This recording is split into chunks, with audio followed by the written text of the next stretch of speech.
Hey guys, welcome to today's video. Today's video is going to be based on the 1917 East St. Louis massacre. Without much talking, let's get straight into the video.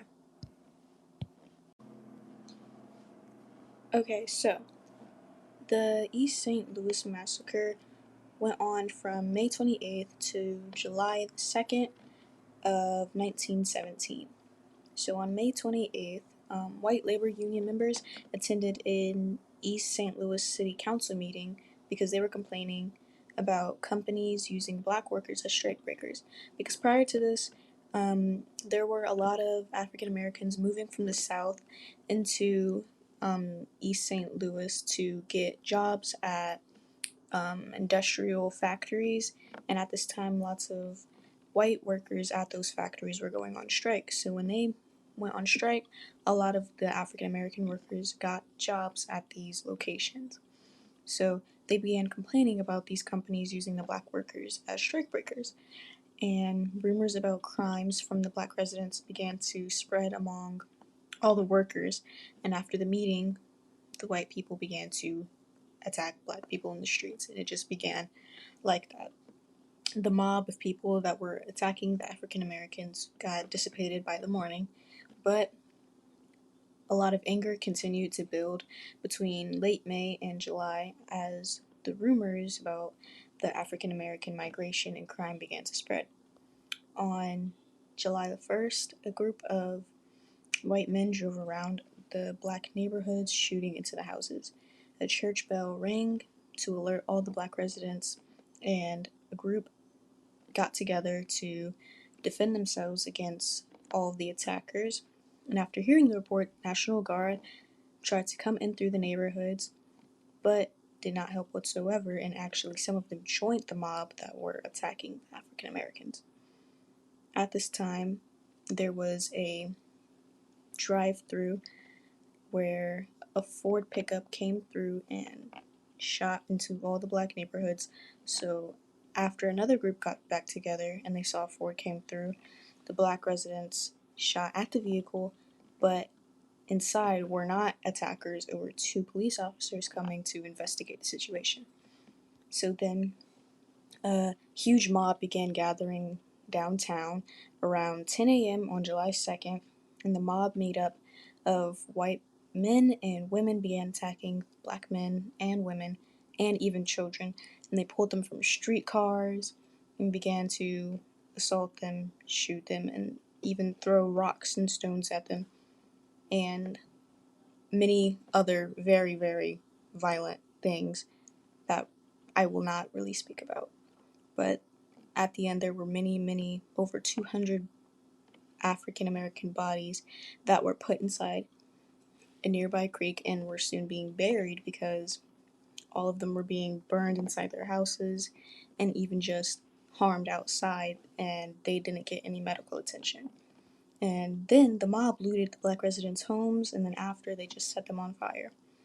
The black residents were able to defend themselves to a certain extent, but they didn't have any protection or help from the police or the National Guard, so most of them went into hiding or were pushed out of the town and escaped across the Mississippi River to get to the main St. Louis when they had the opportunity, but a lot of them did not get away.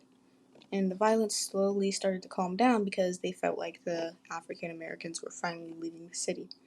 But news of the massacre had spread worldwide, and over 200 black people were killed during this July massacre, according to any official counts. But they say that this caused hundreds of thousands of dollars in property damage, as long as with all of the homes and the businesses were being destroyed, that also cut down on any like resources they had. So when they left, they were leaving with nothing.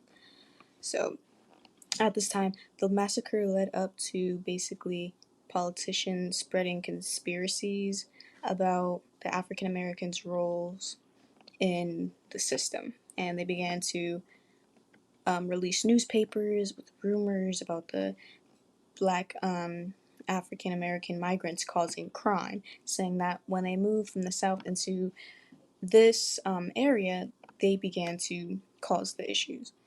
They even said that if the African Americans never took those jobs, because they considered it them taking jobs from the white workers, even though they were on strike and they were coming there to look for jobs and they earned it. There were many stories from people that witnessed the events during those days, and one of the people I wanted to speak about was Mrs. Josie Nixon, who basically gave an entire story on what it was really like during those few days. So I'll read her story so you can really get in the picture and an idea on how severe the situation was. Mrs. Josie Nixon lived with her husband and her daughter at the time, but she had not seen her husband since the night before, and her and her daughter were the only ones at home. She went home and she sat there nearly all day, fearing attack at any moment. She had not seen or heard of her husband since the day before. Fearing that some harm had come to him and not having a single nickel in the house, she borrowed car fare from the druggist across from her home, and leaving her comfortable home, went over into St. Louis. Late that evening, her husband came home and found her gone. He hunted all over town, but nobody could tell him about her. He stayed in his house late Tuesday night and saw two sons of a white neighbor of his set fire to his house. He ran and put out the fire himself, thus saving his home. But Mrs. Nixon saw a woman whose tongue was shot off when she was shot through the mouth being taken to the hospital. She begged the police to go back for her son, who was in the house, and they found him lying behind a trunk, passed away. She said that the woman was still in the hospital, and the mob went into one house near her, beat the man who was in the home until he fainted. He begged them to spare him on account of his wife and newborn baby who were in a near room. When he revived, he found both his wife and his baby passed away in the bed where the mob had did this to them. They only left him there because they thought he passed away. She knew of another case where the mother came rushing out the flames of her home with a baby in her arms. The baby was burnt from the home fires because many children were passing away from this because of the mob fires. And I think it's really crazy how all of this kind of got sparked because a group of people, African people, moved into a town and people felt threatened that their jobs were going to be not theirs anymore and decided to react in a way that was completely and utterly just not necessary whatsoever. It doesn't really make sense how in all of the newspapers that were speaking about this, they said that no people got arrested for the situation, no mobs, no people inside the mob were persecuted for whatsoever, and they don't know what sparked it. Even though it's obvious, but they don't know who sparked it. And then even afterwards, they still feel the need to release statements saying that the black migrants are trouble towards their city and their state, so it would be better if they didn't migrate there. At this time, this was when people were supposed to basically be able to have freedom, but instead they were actually made the enemy when they were coming there for work. At the same time, it would never be, it's always justified when they're the ones doing it, but to the people that it's actually hurting, the people don't feel as though it matters. I could rant about this all day, but that is officially the end of the video. I hope you enjoyed and really learned something. It would really be appreciated if you would like, comment, subscribe, and turn on notifications for every time I upload a new video.